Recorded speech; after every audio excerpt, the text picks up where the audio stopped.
Alors, la dépression positive est le nom de mon livre que j'ai écrit maintenant il y a 2 ans. C'est un livre qui est basé sur une courbe.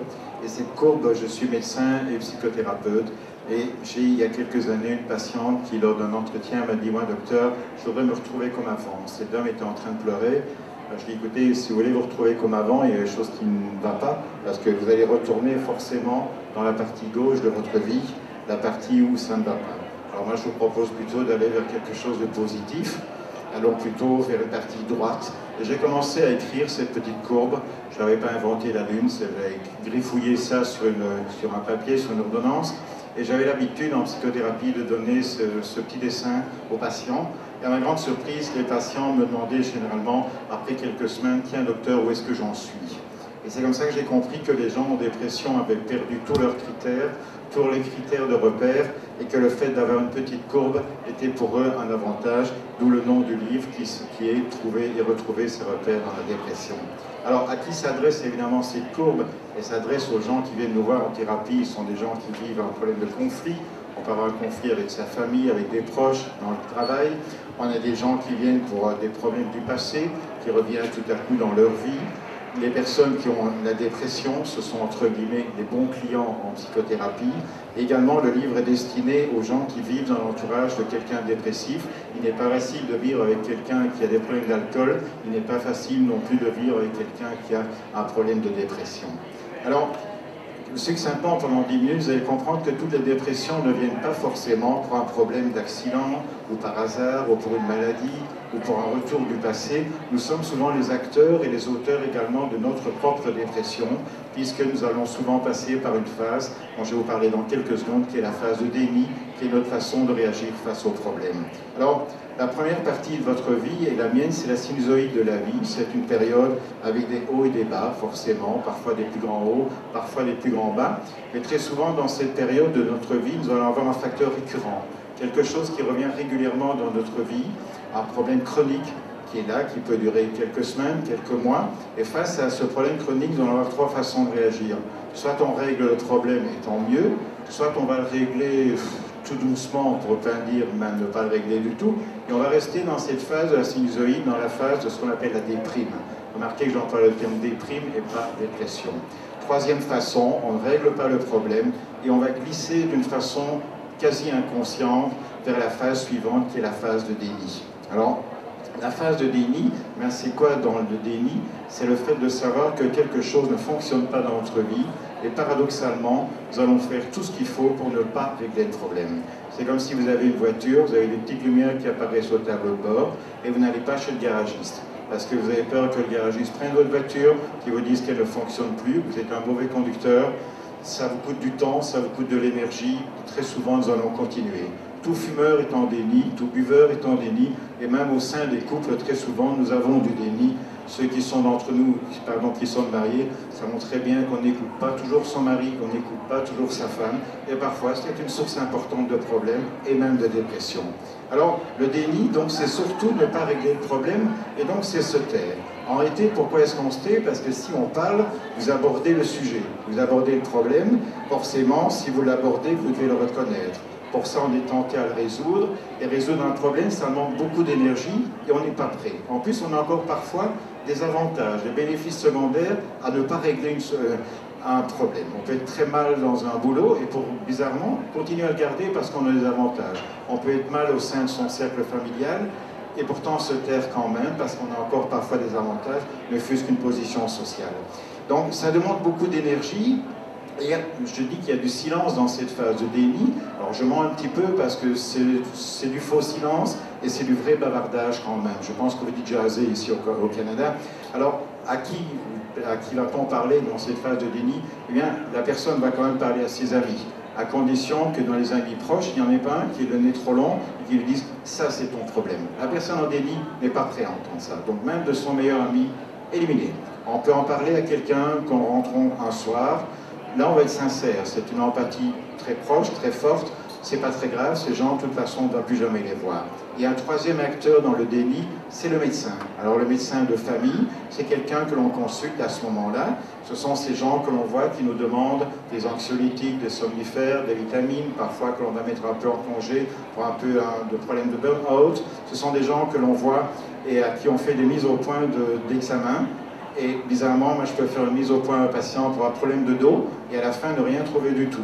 Malgré tous les scanners, les résonances magnétiques, on ne va rien trouver. Et si je pose la question au patient en lui disant « Tiens, comment ça va avec votre épouse ?» le patient va me répondre « Oh, vous savez, docteur, c'est comme avec tous les couples. » Alors qu'en réalité, la personne se pose la question oui ou non si elle va divorcer. Mais si la personne, même si le patient me répond « Ça ne va pas avec mon épouse », il sort du déni et donc il en parle. Donc un déni, c'est quoi les dénis? Ce sont des problèmes généralement familiaux, ce sont des problèmes professionnels, ce sont des problèmes de sensualité, de sexualité, il ne faut pas le négliger, c'est hyper important.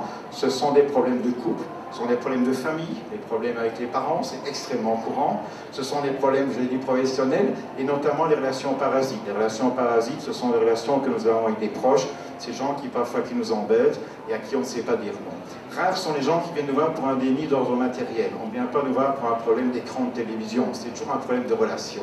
Alors, un déni, ça peut durer des mois et des années. Donc, parfois, les gens ne vont rien dire pendant des mois et des années, même s'il y a des petits signes physiques, mais bizarrement, les gens vont garder ce silence. C'est un moment où les gens savent que quelque chose ne fonctionne pas dans leur vie, et ils vont toujours croire que les choses vont se régler un peu par miracle, ou de la part des autres. Ils sont prêts au changement des autres, pas encore le sien.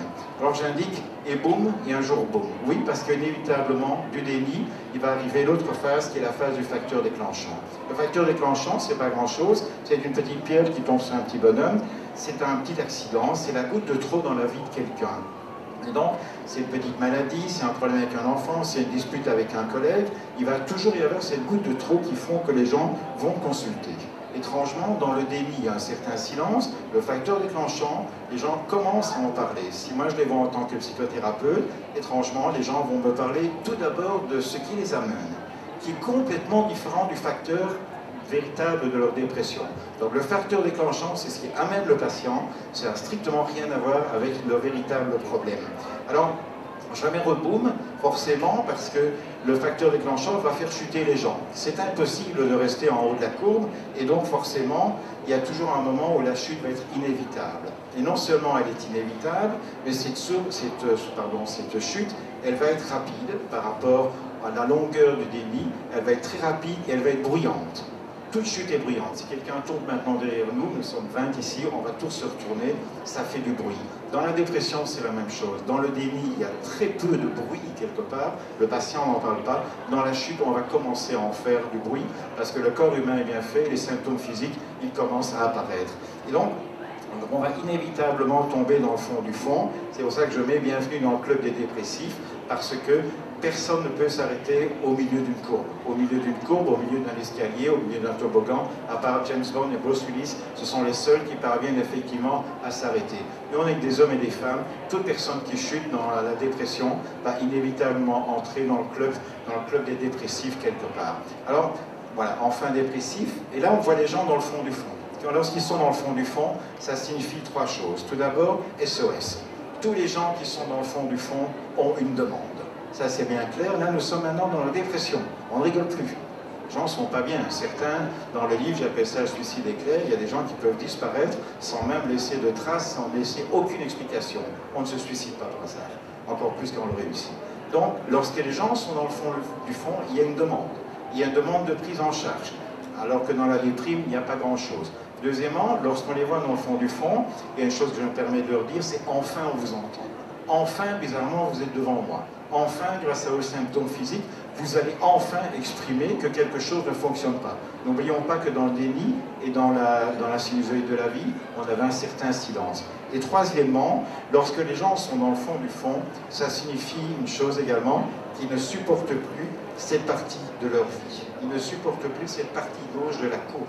Même s'il y a de bonnes choses dans cette vie, je peux vous dire que lorsque je dis à un patient, vous ne supportez plus votre problème, il y a toujours un petit blanc, et je voudrais une caméra à ce moment-là, parce que tous les patients me disent toujours, vous avez raison docteur. Et l'important, c'est pas que j'ai raison. L'important, c'est qu'ils se rendent compte que cette partie gauche de leur courbe ils ne la supportent plus, avec comme corollaire que forcément, ils vont devoir aller vers quelque chose de différent pour en sortir. Lorsqu'un alcoolique vous dit « moi, je ne me supporte plus en tant qu'alcoolique », croyez-moi, on a fait un grand pas en avant. Donc, là, le fond du fond, je crois qu'on y est. Un petit mot sur les antidépresseurs, parce que les antidépresseurs, c'est souvent à ce moment-là qu'on doit les employer. Les gens sont parfois tellement mal physiquement que l'antidépresseur, qui est une molécule chimique, intervient. Alors, un mot, un antidépresseur n'est pas une molécule magique, c'est une molécule chimique. Un antidépresseur ne guérira jamais quelqu'un d'une dépression, mais va aider les symptômes physiques de la dépression, ce qui est déjà énorme. Si certaines personnes d'entre vous prennent des antidépresseurs, ne les arrêtez pas. Mais ce n'est pas l'antidépresseur qui va faire que vous allez sortir de la dépression. Vous allez agir sur les symptômes physiques, ce qui est déjà énorme. N'oublions pas que dans la chute, les symptômes physiques sont omniprésents. Donc, il y a un début et il y a une fin, un antidépresseur. Ça peut durer des mois, parfois un an ou deux, mais il y a toujours un début et il y a toujours une fin. De toute façon, un antidépresseur, c'est une couverture. Si quelqu'un claque des dents, vous êtes dans le pays du froid, quelqu'un qui claque du dent, vous pouvez lui mettre 1 million de dollars sur la table, ça ne va rien changer. La seule chose qui va faire que les gens vont se réchauffer, c'est cette couverture. Lorsque les gens sont réchauffés grâce à l'antidépresseur, à ce moment-là, vous pouvez commencer à faire le travail des thérapies. Alors, voilà, c'est une molécule chimique et non magique. On est dans la remontée. Il n'y a qu'un mot dans la remontée, il n'y a pas de miracle. Dans la remontée, désolé encore une fois pour l'écran, c'est d'un petit bonhomme qui lâche quelque chose. Alors pourquoi lâcher? Parce qu'il n'y a qu'un seul et unique moyen de sortir d'une dépression, c'est de lâcher quelque chose. 80% des thérapies, c'est apprendre à dire non. Apprendre à dire non, c'est accepter d'être le mauvais pendant un instant, et pour accepter d'être le mauvais vis-à-vis de ses proches, il faut avoir une confiance en soi. Le grand thème, la seule façon de sortir d'une dépression, c'est de lâcher quelque chose. Il n'y a pas d'autre façon de toute façon, et cette façon, c'est d'aller vers quelque chose de nouveau. On a des gens qui, parfois, pendant 30 ans de leur vie, n'ont jamais osé dire non à quelqu'un. Pas dire non pour le plaisir de dire non, ça n'a pas de valeur.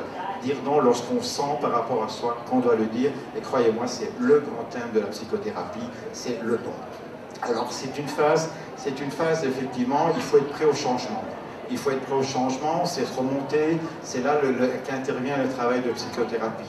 Il y a des hauts et des bas, il faut prendre son temps. J'indique également qu'il faut prendre la bonne décision. Lorsqu'on est face à quelqu'un d'alcoolique, lorsqu'on redémarre dans la thérapie, je me permets de lui dire, nous sommes 3 dans une pièce. Il y a vous, il y a moi, il y a l'alcool, il y en a un dans les 3 qui est trop.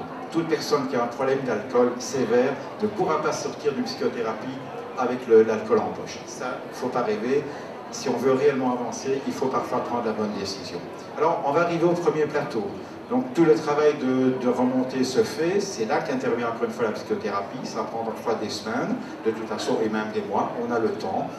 On arrive au premier plateau, c'est déjà extraordinaire. C'est la première victoire. C'est le moment où les gens retournent dans leur vie sociale, dans leur vie familiale. N'oublions pas qu'on a changé des choses à ce moment-là. Donc, le premier plateau sera toujours en fonction à la fois de la qualité du psychothérapeute, du choix de la psychothérapie, mais surtout de ce que le patient aura lâché dans la psychothérapie. Ça, c'est ce qui fait la différence de toute façon. Et si les gens prennent des antidépresseurs, c'est toujours le moment où on se pose la question, tiens, faut-il oui ou non arrêter les antidépresseurs? La question existe toujours. Là, je me permets de dire une chose, qu'avez-vous changé? Qu'avez-vous changé à ce moment-là?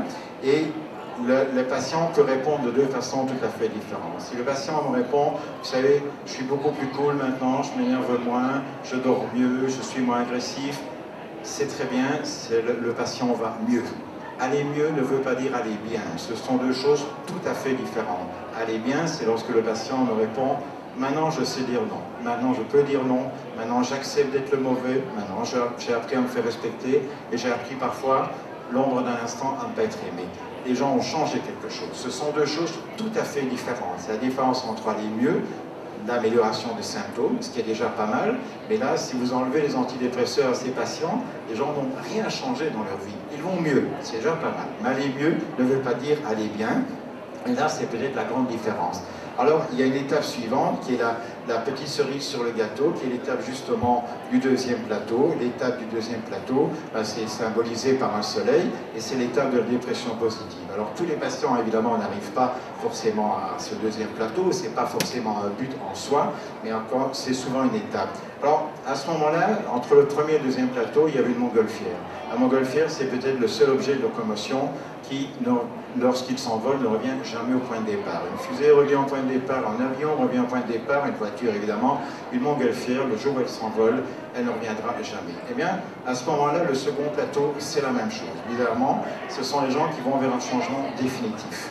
Alors ce changement définitif, à ce moment-là, en écrivant le livre, et à force d'écouter les gens, je me suis posé la question, je me suis dit, mais et si tout était voulu?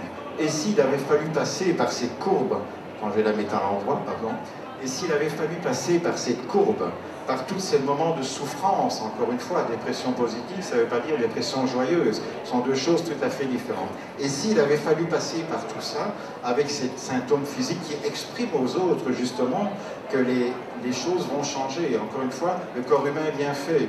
Donc, il aura fallu passer par tout ça pour exprimer à soi et aux autres qu'il va y avoir du changement. Il aura fallu passer par tout ça pour arriver enfin à faire ce que les gens avaient envie de faire lorsqu'ils étaient dans le déni. Et donc, en Belgique, on a un petit bonhomme qui s'appelle Bonabrisfer, qui lui est un petit bonhomme qui a une potion magique et qui permet de passer de la rive gauche à la rive droite de la montagne. Mais nous, on est des hommes et des femmes.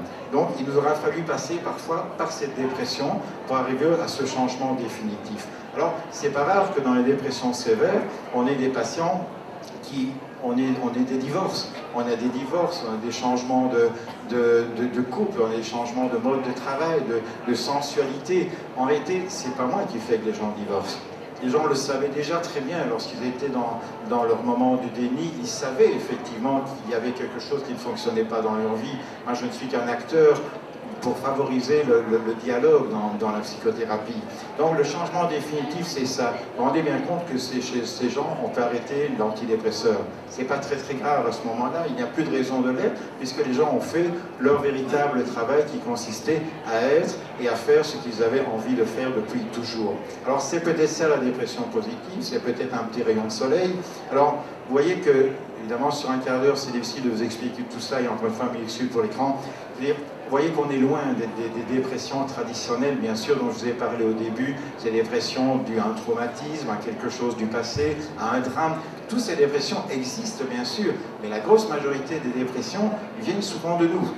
Alors, si je peux me permettre, si vous vivez au sein de vous-même des dénis, soyez attentifs à ça. Mon but n'est pas de vous donner une leçon, certainement pas, mais soyez attentifs, parce que le jour où le facteur déclenchant arrive, la chute, elle est bruyante, elle est souffrante, et c'est pas forcément quelque chose à vivre pour le plaisir. On ne vit certainement pas une dépression pour le plaisir. Alors vous voyez qu'on est loin de la dépression, encore une fois, réactionnelle.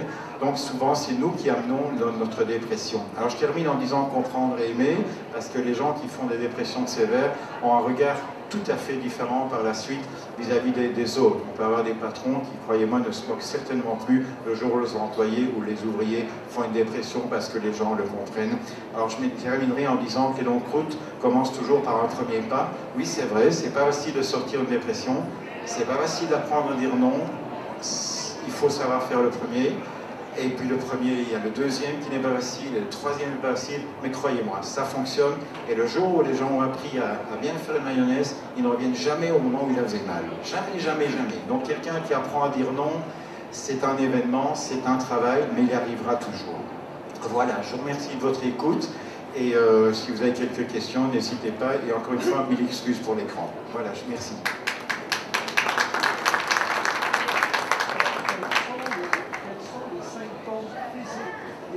Alors les symptômes physiques, quels sont-ils? Il y a tout un cortège. Je veux dire, généralement, soit les gens mangent, ne mangent pas. Les gens ont un problème de poids. Les gens ont traditionnellement une agressivité. Ils sont prêts à se battre pour n'importe quoi. Il y a une très mauvaise image de soi. Ça également. Il y a la fatigue. La fatigue, ça c'est quelque chose qui va inévitablement intervenir dans la dépression, dans le fond du fond. Les gens dorment, et je l'exprime aussi, il faut pouvoir... accepter ça pendant parfois un mois et ne rien faire. Ne rien faire, il faut l'exprimer aux autres. C'est pour ça que ce livre donne aussi des conseils aux gens qui vivent avec un dépressif. Parfois, il faut laisser les gens pendant 15 jours, 3 semaines, 1 mois se reposer. Et toute maman a une culpabilité. Comme on a des femmes forcément en psychothérapie, ils disent, mais vous ne vous rendez pas compte, moi je ne peux plus chercher mes enfants à l'école, c'est un drame, je ne sais même plus leur faire à manger. Je suis crevé, j'ai une seule envie de dormir. C'est comme ça. elles ne feront pas l'économie de la souffrance de toute façon. Et dans le fond du fond, il y a un ensemble de symptômes qui arrivent à tout le monde. Seul le temps et parfois les médicaments, quand il faut les employer, il ne faut pas les négliger. Encore une fois, les antidépresseurs sont là pour agir sur les symptômes physiques. Encore une fois, mais ça ne va rien changer à la dépression. Donc voilà, ça c'est un ensemble de ça, la très mauvaise image de soi évidemment. On peut ne plus faire ce qu'on adorait faire. Il y a des fous du jardinage qui ne savent plus prendre un râteau. Donc voilà, je dois vous laisser, c'est très rapide. Ça fait un plaisir, voilà. Le livre s'appelle La dépression positive et je suis au stand ERPI qui est quelque part. Et je suis là jusque lundi, n'hésitez pas à me dire bonjour. Merci beaucoup. Et encore une fois, mille excuses.